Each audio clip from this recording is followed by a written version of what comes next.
So you quit your job, you were doing retail arbitrage, transitioned over to wholesale, scaled your business, saved yourself some time.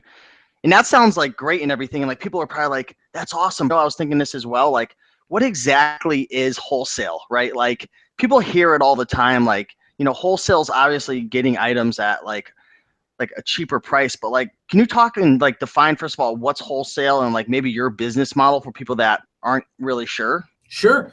Wholesale, wholesale is the easiest concept in the world. It's working with a wholesaler or brand owner to buy product directly from them for resale, for the purposes of resale. So you're able to get a discount and you're buying product in larger quantity than say personally consumable, right?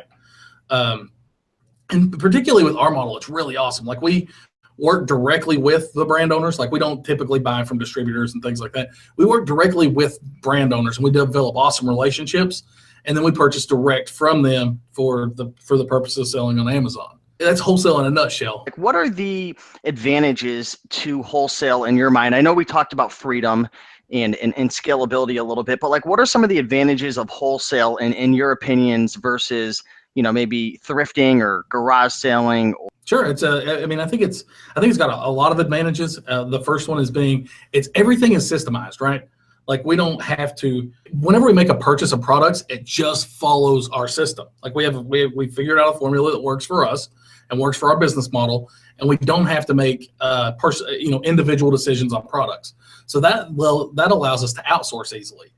Like, me and Eric actually don't do any of the sourcing in our business, where it's handled by employees and virtual assistants entirely.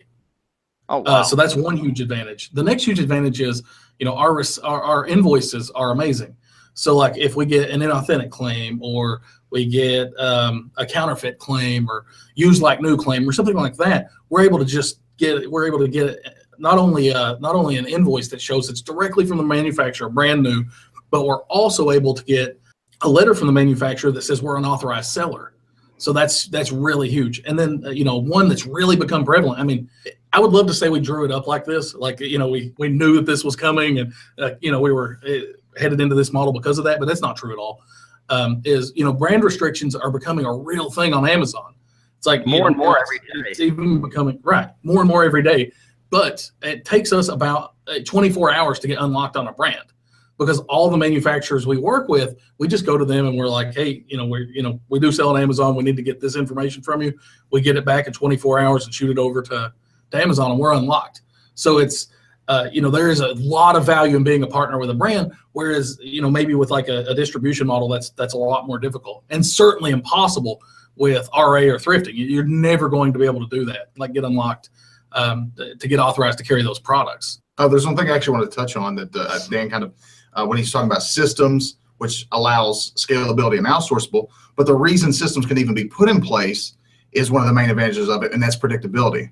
Because I know what I'm going to expect it to be reordered, the same products. I don't have to go out and I'm not searching again and again trying to find the next hot item for RA, or even if I know there's going to be anything out there. With wholesale, I know what I'm ordering next month or 3 months out, and that predictability helps with your cash flow. And then that's what allows systems to be put in place. Systems can be built on repeated tasks or expected returns and things like this. So this is what allows a step to systems, which then allows the scalability once you've implemented the systems. It's funny because like you pulled off that, and then it's like you gave me another idea about what to talk about here.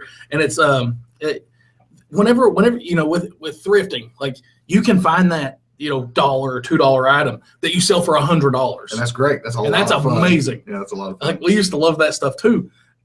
We don't get that anymore. Like our business doesn't do $2 selling products for $100. It's like never happens.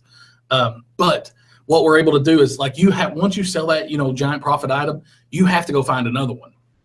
Whereas all we have to do every time we add a new line, it's adding on to the existing lines we already carry, which is why you see our sales continue to rise, is because we're just adding to sales, like he said.